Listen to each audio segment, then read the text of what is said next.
Nanginginig ang labi ng third prince habang nakatingin sa dalawang pinuno. Galit nitong sinabi na Yu. Pagkatapos ay sumigaw siya ng malakas. Tinanong niya kung karapat-dapat ba silang maging pinuno ng kanilang pamilya. Dagdag pa niya, nakalimutan na ba nila ang kagustuhan ng kanilang mga ninuno. Sinabi niyang dapat nilang protektahan ang ancestral martial arts kahit kapalit pa ang kanilang buhay. Agad na lumuhad ang dalawang pinuno ng Kai at Lei family. Nanginginig nilang sinabi na Your Highness, please forgive us. Napahawak sa ulo ang third prince at napabuntong hininga. Halatang stress na stress ito habang naglalakad pabalik-balik. Dahan-daang tumangala ang pinuno ng Kai family. Nanginginig nitong tinanong kung hindi ba pwedeng bigyan sila ulit ng imperial family ng isang Xuanji martial arts. Biglang napahawak ang third prince sa kanyang ulo. Pagkatapos ay sumigaw siya ng malakas. Sinigawan niya itong fucking bastard. Tinanong niya kung akala ba nito na ang Xuanji martial arts ay parang repolyo na binibente sa palengke. Ipinaliwanag niyang kahit sa Royal Family Treasure Room.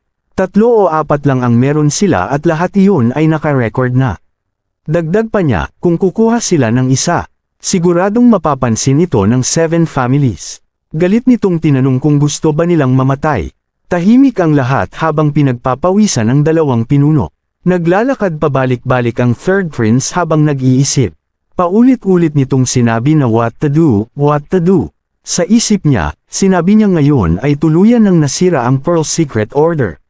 Sa gilid, tahimik na nakangiti si Zuo Fan. Sa isip niya, sinabi niyang it's time. Dahan-dahan niyang itinaas ang kanyang kamay. May kumikinang na liwanag na lumitaw sa kanyang palad. Kalmado niyang sinabi na third prince, no need to worry. Itinaas niya ang 3 kumikinang na scroll. Seryoso niyang sinabi na nakuha na niya muli ang kanilang martial arts. Nanlaki ang mata ng lahat sa pavilion. Sabay-sabay silang napasigaw ng 3 exclamation point. Gulat na gulat ang third prince, ang pinuno ng Kai, at ang pinuno ng Lei. Sa isip ng pinuno ng Kai, hindi siya makapaniwala. Sinabi niya sa sarili na nagawa nitong bawiin ang mga bagay na kinuha ng Yuming Valley. Lumapit ang matandang pinuno ng Lei family kay Zuo Fan.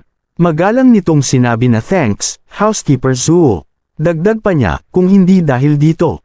Sa pagkakataong ito ay mapapahamak ang kanilang Lei family. Biglang tumakbo ang third prince papunta kay Zuo Fan. Niyakap niya ito ng mahigpit habang tumatawa. Sinabi niyang hahaha, Housekeeper Zuo, you're really great. Dagdag pa niya, karapat-dapat ka talagang purihin ng mga elder ng Chenlong Pavilion na si Long Jiu. Seryoso nitong sinabi na kung hindi dahil sayo, hindi niya matatapos ang task na ibinigay ng kanyang ama. Dagdag pa niya, IOU. Kalmadong ngumiti si Zuo Fan. Sinabi niyang it's also for the Luo family. Tumawa ang third prince at tinapik ang balikat niya. Sinabi niyang for the Luo family and mihahaha. Inilapag ng third prince ang 3 scroll sa mesa. Seryoso niyang sinabi na ngayon lahat ng martial arts ay nandito na. Kaya pagsasamahin na nila ang 3 martial arts.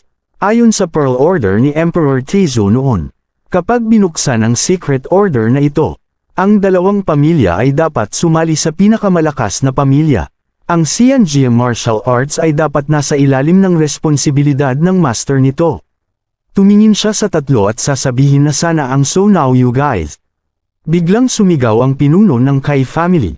Sigaw nitong Your Highness. Agad nitong sinabi na ngayon ang Luo family ay mahina na. 4 na tao na lang ang natira at ang Lei family ay nawasak na. Dagdag pa niya, tanging ang kanyang Kai family lang ang nananatiling malakas at maunlad. Iminungkahi niyang pagsamahin ang 3 pamilya sa ilalim ng Kai family bilang master. Sinabi niyang mula ngayon ay ituturing niya ang Lei at Luo bilang mga anak ng Kai family. At tutulungan ang Imperial family na tapusin ang secret order. Bago pa matapos ang sasabihin nito, biglang hinawakan ng pinuno ng Lei family ang kanyang kamay. Seryoso nitong tinawag na Kai Rong.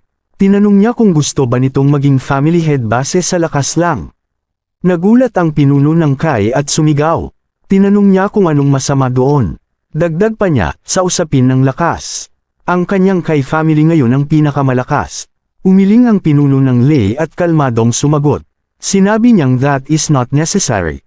Ipinaliwanag niyang Mr. Kai, sa loob ng buwang ito. Nire-recruit niya at tinawag ang Black Wines Mountain Troops na nagkalat. Sinabi niyang at least meron na sila ngayong 5 o 6 na raang tao. At karamihan sa kanila ay nasa Chi Gathering Realm. Dagdag pa niya, sa usapin ng lakas. Ang Kai family ay maaaring hindi nila kalaban. Natawa ng malakas ang pinuno ng Kai. Sinabi niyang ha, you guys. Ininsulto niya itong kayo ay mga mountain bandit lang.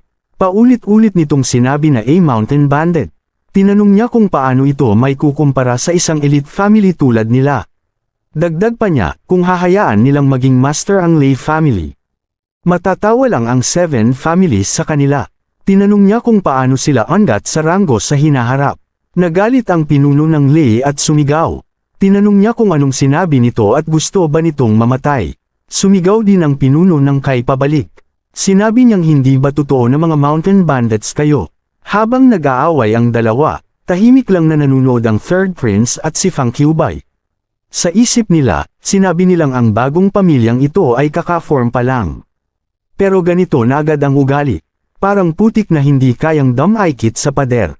Walang ni isa sa kanila ang may progress. Sa gilid, tahimik na nakayuko si Miss Luo Yunxiang. Sa isip niya, sinabi niyang kapag nag-aaway ang dalawang pamilya, wala silang pakialam sa opinyon ng Luo family. Dagdag pa niya, masyado nila kaming minamaliit. Biglang may malakas na kalabog sa mesa. Isang maliit na kamay ang hamampas dito at yumanig ang buong pavilion. Lahat ay napalingon sa batang nakatayo sa gitna. Galit na sumigaw ang young master ng Luo family. Tinanong niya kung ano ang pinag-aawayan nila. Seryoso nitong sinabi na sa 3 pamilya. Isa lang ang karapat dapat na maging master nito. Dito na natapos niya ang kanyang kamao at sumigaw ng malakas. Idineklara niyang end that is my Luo family. Para updated kayo sa mga upload natin.